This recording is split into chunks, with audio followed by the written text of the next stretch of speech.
Hola Bikepackers, lo que vais a ver y escuchar a continuación no es solo un relato de nuestro paso por Islandia, sino también de un viaje interno por nuestros sentimientos, emociones, sorpresas y decepciones.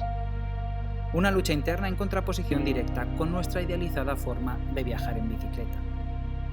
Cuando piensas en Islandia, un carrusel de imágenes de postal empiezan a girar en tu cabeza, paisajes increíbles capaces de embelesar cualquier mente aventurera. Y ahí estábamos, consumiendo esas imágenes soñadas, pero en esta ocasión sin filtros, sintiendo el frío viento en la cara, concentrándonos en cada pedalada, prácticamente en ocasiones ajenos al entorno, contando únicamente con nuestro ego para no tirar la toalla.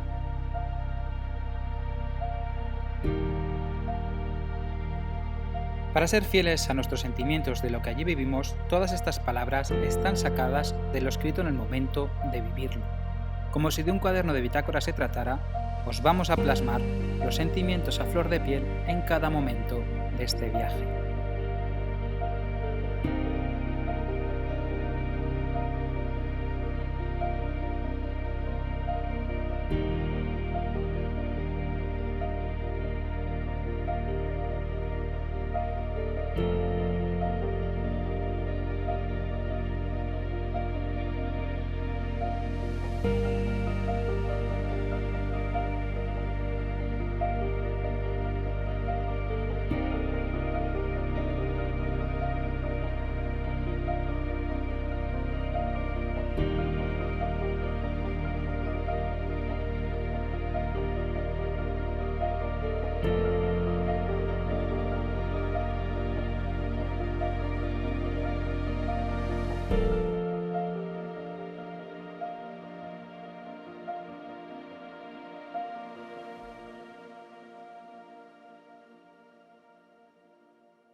Una vez en el ferry que nos llevaría a Islandia, pasando por las Islas Feroe, aprovechamos para ducharnos, lavar la ropa, comer, dormir calientes y descansar.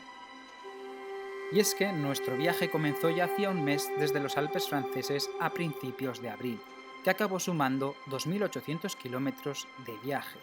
Cruzamos Europa hasta el norte de Dinamarca, y en todo este trayecto no vimos prácticamente el sol, simplemente lluvia, frío y viento. Parecía que en este 2023 la primavera había pasado de largo. Por esto habíamos acumulado un cansancio mental más que físico en cuanto al tiempo, que parecía estar de nuestra contra. Lo que en este momento no sabíamos es que sería insignificante comparado con lo que Islandia tenía reservado para nosotros.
Nuestro primer día en Islandia había concluido. Una pequeña caseta nos sirvió para cobijarnos del viento. La bienvenida había sido dura, pero nuestras ganas de descubrir Islandia seguían intactas. Esa noche repasé la ruta del siguiente día, porque dejaríamos la carretera principal de lado para tomar un desvío por camino, el cual nos serviría de prueba para saber si estábamos preparados para realizar el plan de ruta acordado.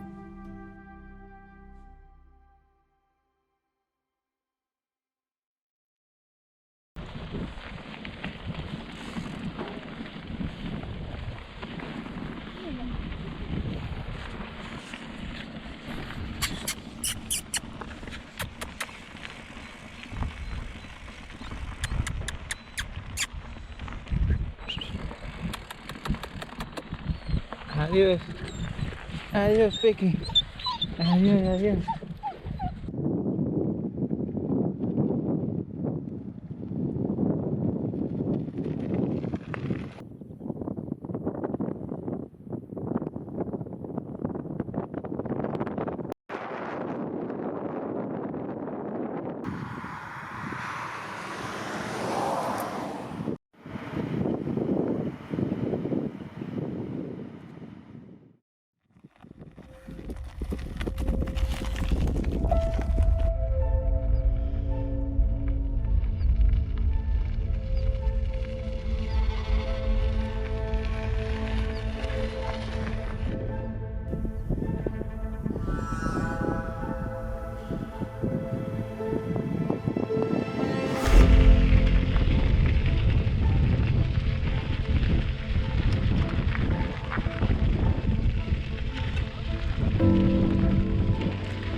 Ya en el ferry nos habían advertido de que este año las tormentas invernales habían durado más de lo habitual y que la parte central de la isla estaba cubierta de nieve y por lo tanto cerrada al tránsito.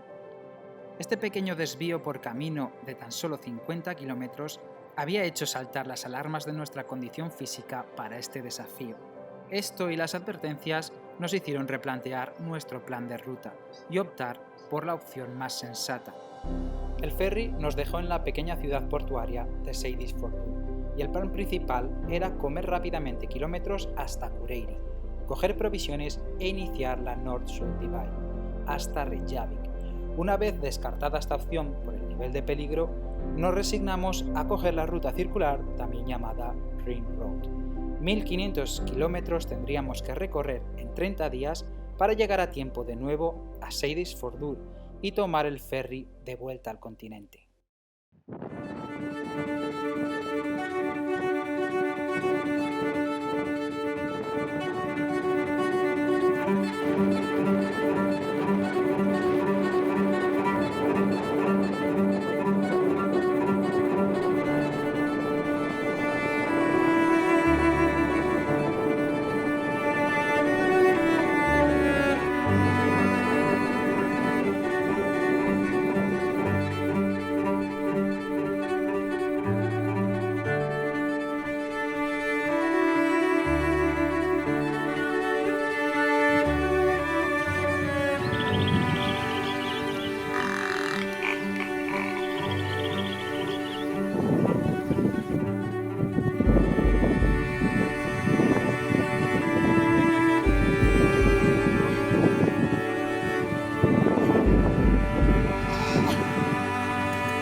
ya estamos. Abajo.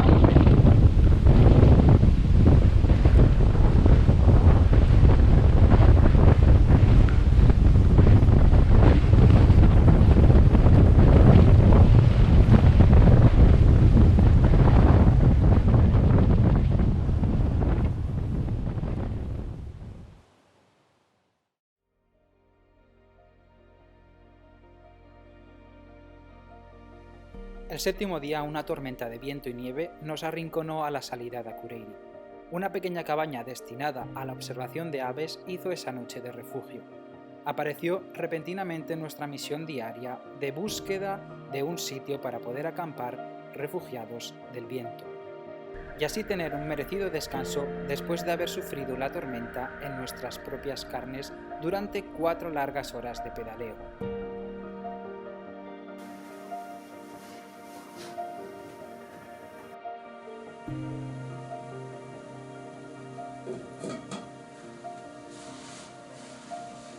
Desde la pequeña ventana del refugio observaba las montañas nevadas desde donde habíamos llegado y calculaba mentalmente la distancia que nos separaba del siguiente punto en el mapa. Consciente del desnivel, la tormenta y los 105 kilómetros contra viento que nos esperaban, fue entonces cuando me pregunté: ¿qué hacemos aquí?